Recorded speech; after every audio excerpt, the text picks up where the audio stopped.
Deliberate practice. What is it and how do we do it? First of all, you have to have the right kind of mindset. So we can use an idea called N+1, where N actually represents your comfort zone, and +1 are the new things that you're learning. Now this can apply to any kind of field, any kind of study that you're doing, or any kind of skill that you're learning as well. So this N+1 is intended to push you out of your comfort zone. Now how do we determine what our level is and how much N we already have? Well, first of all, the N, the comfort zone, is basically when you're practicing new sentences in a foreign language, about 80 to 90% of that will be something that you're able to handle already. And 10 to 20% of that will be something new. So that's your comfort zone. The N part is your comfort zone. So the new material, this +1 part, it really depends on how hard you want to push yourself. So your deliberate practice comes in saying these whole sentences with the additional part in it, so you're actually practicing saying it. So like I said, this applies to all kinds of different fields. So if you wouldn't normally read a book to study how to do push-ups. You wouldn't read a book to study how to do singing.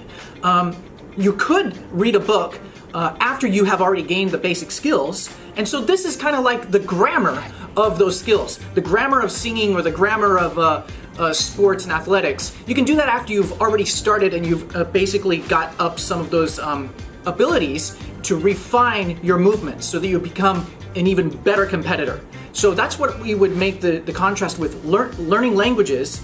You're going to come to the grammar a little bit later. Let's talk about a deliberate practice versus random practice. Now, random practice means that you're just going to go buy a bunch of books and read a whole bunch of books at random. You're going to sign up for classes with online tutors and just practice conversational skills. Well, that might actually push you out into kind of an N+1 area, but it's really easy to plateau. So you'll find a lot of things that you can already discuss very easily, and you're just going to get stuck there. What you want to do is you want to push yourself out of that comfort zone and keep pushing along. So that's the biggest difference with random practice and deliberate practice. You're not wasting time when you're doing deliberate practice. Whereas random practice, you may end up doing it for a couple extra years without making a lot of progress. There's a lot of people ask me, I'm learning Chinese or Russian or Arabic and I've read everything about the grammar and I'm still not able to speak. Well, it really just comes down to how many reps have you done? How many times have you opened your mouth and said those sentences out loud? Hey, I've fallen into the same trap myself.